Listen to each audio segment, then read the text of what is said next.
अस्सलाम वालेकुम। आज हमारे पास जो बेटा टॉपिक है वो है current flow in a common base transistor. हम 2 लेक्चर में ट्रांजिस्टर को डिटेल से डिस्कस कर चुके। आज हम उसको फाइनलाइज करने जा रहे हैं। उसमें हमने जो चीज़ें डिस्कस करनी है वो ये करनी है कि ट्रांजिस्टर में करंट किस ऑपरेशन के ज़रिए, किस प्रिंसिपल के ज़रिए फ्लो करता है। इसको लेक्चर को जो पहले 2 लेक्चर हैं उनको आप गौर से सुने। तो पहले 2 लेक्चर सुनने के बाद आपको जो बेसिक स्ट्रक्चर है ट्रांजिस्टर का वो समझ आ जाता है। आज हमने उसकी वर्किंग की तरफ बढ़े हैं कि ताकि उसमें करंट किस तरह फ्लो करता है। सबसे पहले आप इस फिगर को देखें। मैंने बुक वाली फिगर से हटके एक अपनी तरफ से फिगर कंस्ट्रक्ट की है ताकि आपको ये समझ आ सके कि असर जो इंटीरियर मैटर्स हैं वो क्या हैं, तो ट्रांजिस्टर के अंदर क्या हो रहा होता है जिस वजह से करंट फ्लो करता है। हमने ऐसा किया है कि आप जानते हैं कि हमने जो ट्रांजिस्टर लिया है common flow in current flow in a common base transistor. मैं कल डिस्कस करके चला गया था कि एनपीएन ट्रांजिस्टर आगे हम डिस्कस करेंगे। हमने एनपीएन ट्रांजिस्टर जो है वो कंसीडर किया है। जब एनपीएन ट्रांजिस्टर कंसीडर किया है तो हमारे पास ये है कि हमारे पास एमीटर जो है वो हमारे पास एन है और जो बेस है हमारे पास वो पी है और जो हमारे पास कलेक्टर है वो क्या है, एन है। जब मैंने एनपीएन ट्रांजिस्टर कंसीडर कर लिया है तो उसमें मेरे पास जो अमीटर का काम होता है वो अमीट इलेक्ट्रॉन का करना। मैं कल भी वाजे करके चला गया कि अमीट के मानी होते हैं एग्जिट के। तो अमीटर का काम है इलेक्ट्रॉन को अमीट करना और कलेक्टर का काम है कलेक्ट करना और बेस का काम है पाथ प्रोवाइड करना फ्लो ऑफ करंट के लिए। अब इस तरह है कि हमारे पास अमीटर से इलेक्ट्रॉन अमीट हुए, वो मूव करना चाहते हैं हमारे पास कलेक्टर की तरफ। हुआ इस तरह कि हमारे पास एमीटर से इलेक्ट्रॉन का पाथ है बेस से गुजरते हुए उन्होंने जाना है कलेक्टर में। बेस जो है वो वेरी थिन है और लाइटली डोप्ड है, जबकि हमारे पास एमीटर जो है वो हाईली डोप्ड है और कलेक्टर जो है वो इंटरमीडिएट डोप्ड है। साइज के वाले से हम बात कर चुके हैं कि हमारे पास जो साइज ऑफ मीटर है वो इंटरमीडिएट है और बेस का साइज वेरी थिन है, वेरी स्मॉल है, जबकि कलेक्टर का साइज जो है वो वेरी लार्ज है। जब इलेक्ट्रॉन अमिट हुए तो मीटर से तो कुछ इलेक्ट्रॉन जो मेजॉरिटी ऑफ इलेक्ट्रॉन है, मेजॉरिटी ऑफ इलेक्ट्रॉन से मुराद 90% इलेक्ट्रॉन जो मीटर से अमिट हुए वो आ जाएंगे कलेक्टर में, वो चेंज हो जाएंगे कलेक्टर करंट में। नंबर 1। नंबर 2, जो मेरे पास 10% चार्ज कैरियर्स हैं वो मेरे पास रुक जाएंगे बेस में, 10% रुक जाएंगे बेस में और 90% जो मेरे पास है वो मेरे पास गुजर के आ जाएंगे किसके अंदर, कलेक्टर के अंदर। जब वो 90% कलेक्टर में आ जाएंगे तो कलेक्टर का करंट जो होगा वो ग्रेटर होगा और बेस का करंट क्या होगा, वेरी स्मॉल होगा। इसकी डायरेक्शन क्या होगी, मैंने चीजें वाजे की हैं कि फ्लोज ऑफ इलेक्ट्रॉन्स को या इलेक्ट्रॉनिक करंट को मैंने इस फिगर में डॉटेड लाइन से रिप्रेजेंट किया है और जो मेरे पास होल्स हैं उनको मैंने सॉलिड लाइन से जाहिर किया है और कन्वेंशनल करंट को भी डेफिनेटली मैंने सॉलिड लाइन से ही जाहिर किया है। तो 2 चीजें आपको वाजे रहनी चाहिए कि इलेक्ट्रॉन्स का जो करंट है, इलेक्ट्रॉनिक करंट है, जो फ्लोज ऑफ इलेक्ट्रॉन है वो मैंने डॉटेड लाइन से जाहिर किया है और जो कन्वेंशनल करंट है, फ्लोज ऑफ होल है, वो मैंने किससे जाहिर किया है, सॉलिड लाइन से जाहिर किया है। अगर आप गौर करें इलेक्ट्रॉनिक करंट की डायरेक्शन, सबसे पहले फ्लो ऑफ इलेक्ट्रॉन्स, उसमें अगर आप देखें तो आपने 12 चैप्टर का क्वेश्चन नंबर 9 है, does electron tends to go to a region of higher potential और lower potential, does electron goes to a region of higher potential और लोअर पोटेंशियल। तो उसका आंसर आप ये देते हैं कि जो इलेक्ट्रॉन मूव करता है वो मूव करता है लो पोटेंशियल से हाई पोटेंशियल की तरफ, from negative terminal to positive terminal of the battery. इधर भी अगर आप गौर करें तो इलेक्ट्रॉन की डायरेक्शन यही है, फ्रॉम नेगेटिव से क्या जा रहा है, रोटेट करके किस में आ रहा है, पॉजिटिव में। नेगेटिव से रोटेट करता हुआ किस में आ रहा है, पॉजिटिव में आपके पास आ रहा है। तो इलेक्ट्रॉन की मोशन आपके पास नेगेटिव से क्या है, पॉजिटिव, एमिटर से होता हुआ कलेक्टर में, कलेक्टर से एमिटर होते हुए आपके पास बैटरी के पॉजिटिव टर्मिनल की तरफ कलेक्ट हो रहे हैं। जबकि आप बात करें होल्स की तो होल्स की मोशन अगर आप देख रहे हैं तो इलेक्ट्रॉन की डायरेक्शन नीचे को है, डाउनवर्ड है, होल की डायरेक्शन उसके क्या होनी है, ऑपोजिट। तो यहाँ मैंने जो आई बी करंट को बताया है सॉलिड लाइन से, तो ये मेरे पास होल की डायरेक्शन इलेक्ट्रॉन की डायरेक्शन की क्या है, ऑपोजिट है। नीचे आप देखिए conventional current, conventional current 13 chapter में हम पढ़ते हैं कि मूव करता है आपके बैटरी के पॉजिटिव टर्मिनल से नेगेटिव टर्मिनल की तरफ। Conventional current flows from positive terminal of the battery to the negative terminal of the battery. तो ये आपके पास मूव कर रहा है पॉजिटिव से किधर को आके, नेगेटिव को। और इलेक्ट्रॉनिक करंट की डायरेक्शन मैं बता चुका हूँ, ये नेगेटिव से क्या मूव कर रहा है, पॉजिटिव की तरफ मूव कर रहा है। ये जो 90% और 10% है ये आपकी बुक में नहीं है, लेकिन आजकल जो आपके पास सिलेबस आ रहा है एमकैट का, उसमें आपके पास ए लेवल का सिलेबस भी शामिल है। ए लेवल की जो बुक है उसमें ये दोनों चीजें दी हुई हैं कि जो कलेक्टर में चार्ज कैरियर्स जाते हैं वो कितने परसेंट जाते हैं, 90%, और बेस में कितने परसेंट जाते हैं, 10%। इसलिए मैंने ये जरूरी समझा है कि आपको ये बता दिया जाए कि आपके पास जो अमीटर से इलेक्ट्रॉन अमिट होंगे उसका 90% पार्ट किसमें चला जाएगा, कलेक्टर में, और 10% पार्ट किसमें चला जाएगा, बेस में। इससे फर्दर मोर आपने पहली जो बुनियादी चीज है वो ये ध्यान में रखनी है कि मैंने लिखा है कॉमन बेस ट्रांजिस्टर। कल हमने नॉर्मल ऑपरेशन ऑफ ट्रांजिस्टर पे बात कर रहे थे, तो नॉर्मल ऑपरेशन ध्यान में रखना है। नॉर्मल ऑपरेशन में हम यही करते हैं कि हमारे पास जो अमीटर बेस जंक्शन होता है वो फॉरवर्ड बाइस होता है, और जो कलेक्टर बेस जंक्शन होता है वो रिवर्स बाइस होता है। तो इसीलिए फॉरवर्ड बाइस करने के लिए मैंने ऐसा किया है कि बैटरी के नेगेटिव टर्मिनल को एन के साथ जोड़ा है। आपको पता है कि बैटरी के नेगेटिव टर्मिनल को एन के साथ जोड़ दें तो आपके पास फॉरवर्ड बाइस होता है, और बैटरी के पॉजिटिव टर्मिनल को नेगेटिव के साथ जोड़ दें तो रिवर्स बाइस होता है। अगर आप बैटरी की कॉन्फ़िगरेशन देखें तो मेरे पास जो मैंने बेस के साथ बैटरी लेके आया हूँ, अमीटर के साथ बैटरी अटैच की है, उसका नेगेटिव टर्मिनल नेगेटिव के साथ जोड़ दिया है, यानी कि बैटरी का नेगेटिव टर्मिनल एन के साथ जोड़ दिया है, और आपके पास कलेक्टर वाली साइड पे बैटरी का पॉजिटिव टर्मिनल एन के साथ जोड़ा है ताकि collector base junction reverse bias हो जाए और अमीटर बेस जंक्शन क्या रहे, फॉरवर्ड बाइस रहे। अब है बेटा इसकी सिंबल्स, ये आपके पास आपके बुक के ऊपर फिगर्स हैं 17 और 18। वहाँ स्टूडेंट से और अक्सर टीचर जो है वो समझाने में गलती कर जाते हैं, आखिरी दम तक बच्चे को याद नहीं रहता। ये एक सवाल आ जाता है शॉर्ट क्वेश्चन पेपर में कि draw the symbolic diagram for NPN transistor and PNP transistor with the direction of current.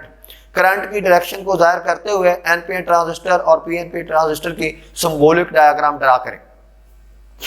NPN के लिए आपने जो चीज बुनियादी याद रखनी है, एक चीज याद रखनी है, आप कभी भी इसको नहीं भूल सकते, कभी भी इसमें गलती नहीं कर सकते।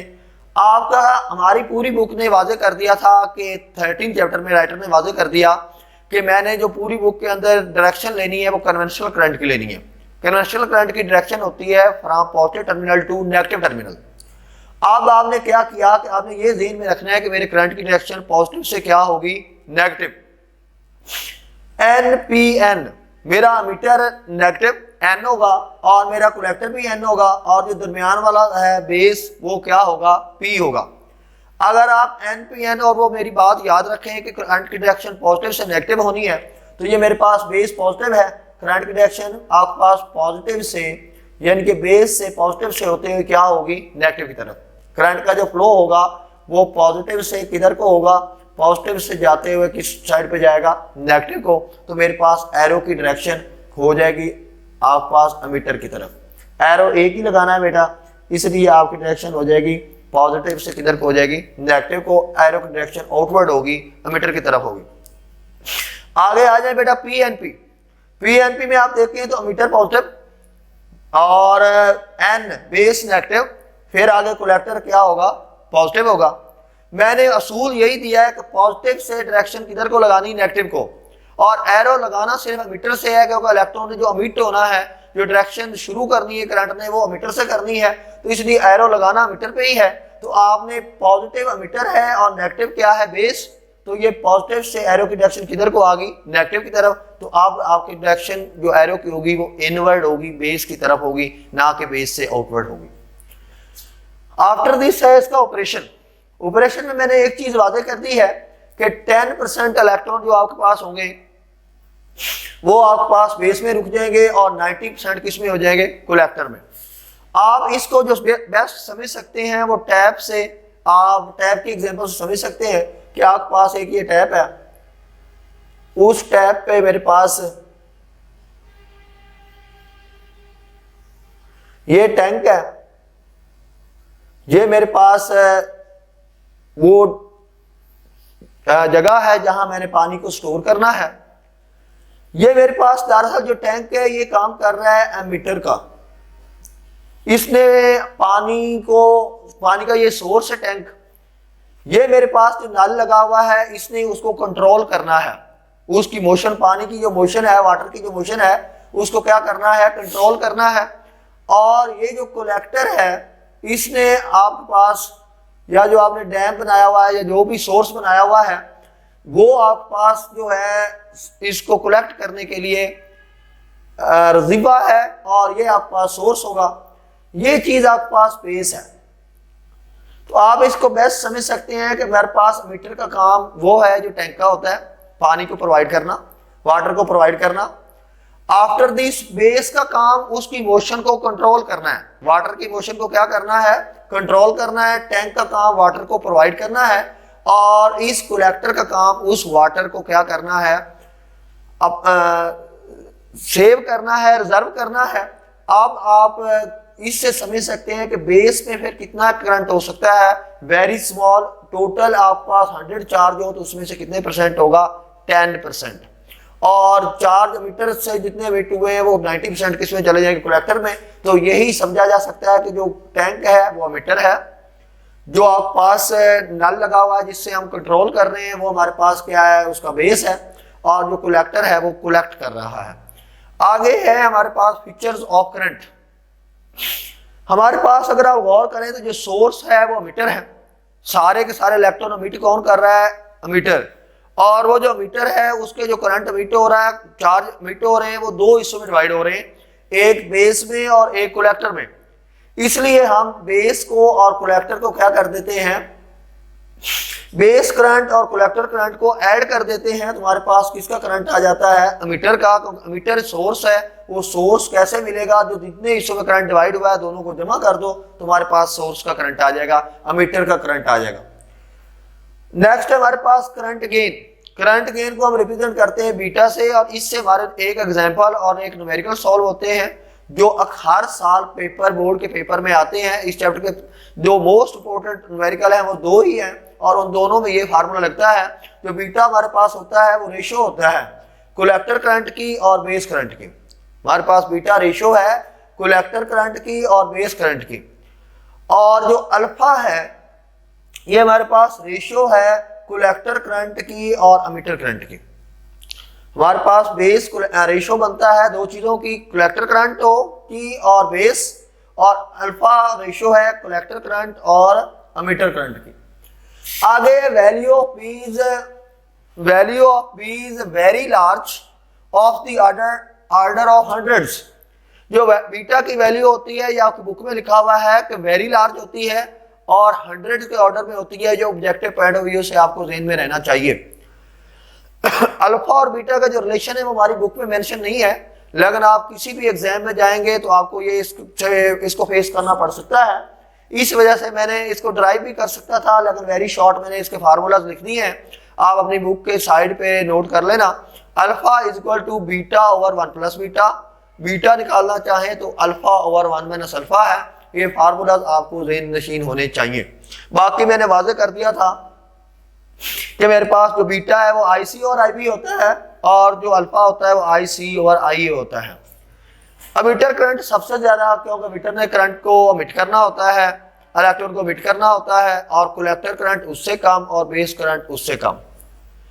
अल्फा की वैल्यू हमेशा लेस देन 1 होगी। उसकी वजह यह है जब आई सी आई ई से कम है, जब छोटी वैल्यू ऊपर है और बड़ी वैल्यू नीचे है, जब छोटी वैल्यू ऊपर हो बड़ी वैल्यू नीचे हो, तो जवाब जो होता है, आंसर जो होता है वो 1 से लेस आता है। इसी वजह से हमारे पास अल्फा की वैल्यू 1 से लेस होगी। लेकिन बीटा जो है वो डेफिनेटली 1 से ग्रेटर होगा। आपके पास आई सी की वैल्यू वेरी वेरी लार्ज होती है as compare to I B के, इसलिए बीटा की जो रेंज होती है वो 0 से लेकर 250 तक होती है। ऑलमोस्ट 0 से लेकर क्या होती है, 250 तक होती है। आगे आखिरी फैक्ट मैंने जो बताई है, मैंने एक दावा किया था को शुरू करते हुए ट्रांजिस्टर को, कि ये जो ट्रांजिस्टर होता है ये इंट्रोड्यूस करवाता है रेजिस्टेंस को, और इस ट्रांजिस्टर का दूसरा नाम वरिस्टर भी है। वरिस्टर कहते हैं वेरिएबल रेजिस्टर को। अब मैंने इस 9th नंबर पॉइंट से ये डिफेंड करना है कि ट्रांजिस्टर वाकई ही इलेक्ट्रॉनिक्स की डिफाइन करता है और क्या ये वाकई वेरिएबल रजिस्टर है, तो वो इस तरह किया जा सकता है। अगर आप गौर करें तो मेरे पास इस तरह है, अगर आप गौर करें तो मेरे पास इस तरह है कि ये मेरा emitter base junction forward bias है, emitter base junction forward bias है, इसकी फॉरवर्ड बायस की रेजिस्टेंस लो होती है और कलेक्टर बेस जंक्शन मेरे पास क्या है, रिवर्स बायस है, इसकी जो मेरे पास रेजिस्टेंस होती है वो वेरी वेरी हाई होती है। आप देख रहे हैं ये जो टोटल है ये एक डिवाइस ट्रांजिस्टर ही है, ये जो मेरे पास सारे का सारा डिवाइस है, यहाँ तक मेरे पास पूरा डिवाइस है, ये मेरे पास एक ट्रांजिस्टर ही है। इसका ये इस हिस्से की रेजिस्टेंस कम है क्योंकि ये मेरे पास emitter base junction forward bias है और इस हिस्से की रजिस्टर कलेक्टर बेस की हमारे पास रेजिस्टेंस वेरी वेरी लार्ज है। जब हमने पढ़ा है रिवर्स बायस और फॉरवर्ड बायस को आपने डिस्कस किया चैप्टर के शुरू में, तो वहां से देखा जा सकता है कि एमिटर बेस जंक्शन फॉरवर्ड बायस उसकी रेजिस्टेंस लो और कलेक्टर बेस जंक्शन जो है वो रिवर्स बायस उसकी रेजिस्टेंस हाई। तो हम करंट को मूव करवा रहे हैं from low resistance to high, current is moving from low resistance to high resistance. इस वजह से मैं इसको कह रहा हूं कि मेरे पास ये वेरिएबल रेजिस्टर है, इसकी क्योंकि रेजिस्टेंस लो से क्या मूव कर रही है, हाई। जब ये लो से हाई मूव कर रही है, अब मैंने बात की थी कि जो मेरे पास इलेक्ट्रॉनिक्स है वो control study of control motion of electron है। ये कंट्रोल स्टडी इलेक्ट्रॉन की मोशन को कंट्रोल कैसे करता है, जब इसकी रेजिस्टेंस वेरी करेगी तो उसी के साथ साथ आपका जो करंट है उसकी वैल्यू भी क्या करेगी, वेरी करेगी। और करंट नाम है flow of electrical charges per unit time का। जब करंट कंट्रोल होगा तो डेफिनेटली मोशन ऑफ इलेक्ट्रॉन भी क्या होगी, कंट्रोल होगी। आप इस फार्मूले से देख सकते हैं कि जो हमारे पास आई होता है वो V ओवर क्या होता है, R। जब आपके पास R आपका चेंज हो रहा होगा, कम या ज्यादा हो रहा होगा, तो तब आपका I जो है, अगर R बढ़ रहा होगा तो I कम हो रहा होगा, R कम करेंगे तो I क्या हो जाएगा, ज्यादा हो जाएगा। तो R वेरी करके हम करंट वेरी कर सकते हैं, कंट्रोल कर सकते हैं, करंट कंट्रोल करके हम चार्ज की मोशन को कंट्रोल कर सकते हैं। अल्लाह हाफिज, इंशाल्लाह कल मुलाकात होगी।